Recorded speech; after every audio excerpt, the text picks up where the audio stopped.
guys, welcome back. So today we're going to be looking at how we add and subtract fractions with different denominators. So let's get right into it. We're going to start off with a pretty simple fraction.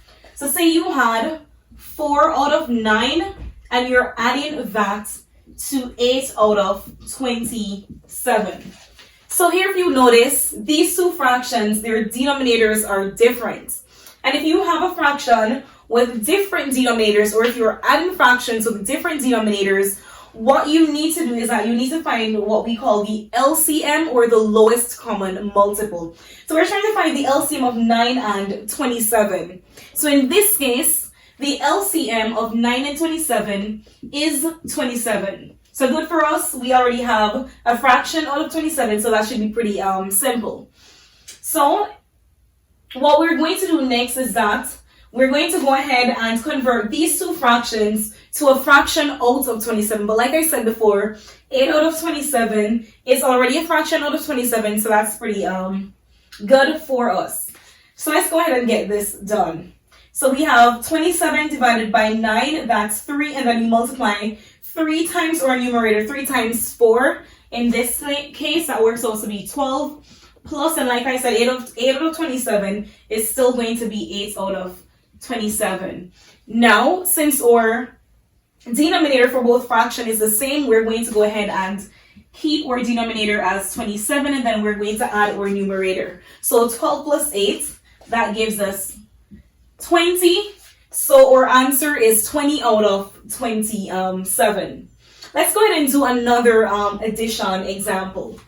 In this time, however, we're going to use a mixed number. We're going to try adding a mixed number, and again with different denominators.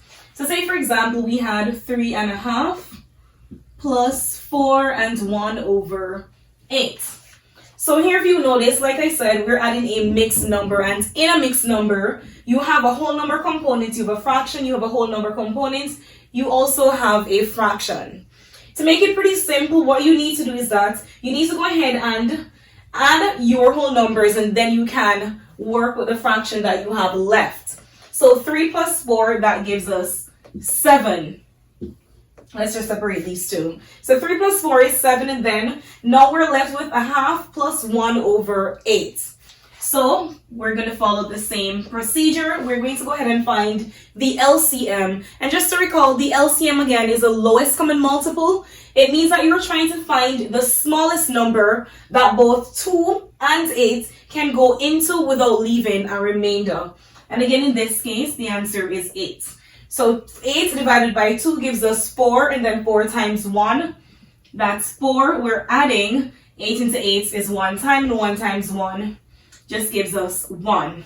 So again, for both of these fractions, our denominator is 8. So we're going to leave our denominator as 8, and we're going to go ahead and add our numerator. So 4 plus 1, that gives us 5 out of 8. But recall, the whole number component is 7, so it makes our answer 7 and 5 out of 8.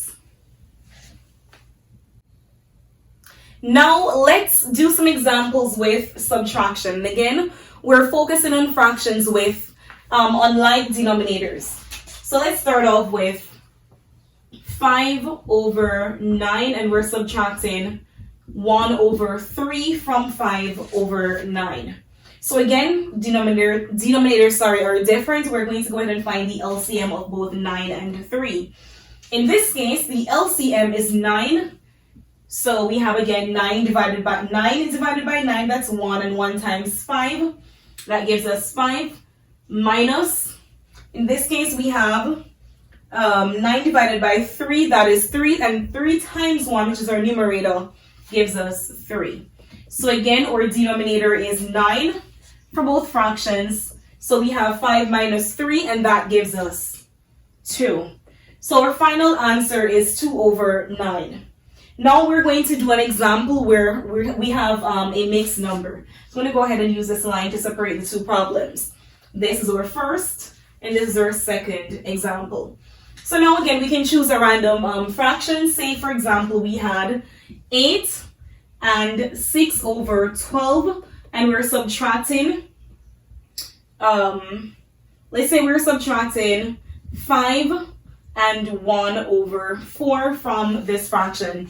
So like we did before, we try to get rid of our whole numbers, and then we'll work with the fraction that's left. So we have 8 minus 5, that gives us 3, so we can put that aside, and then of course we can work with the problem that we have left. So what we have left is 6 over 12 minus 1 over 4.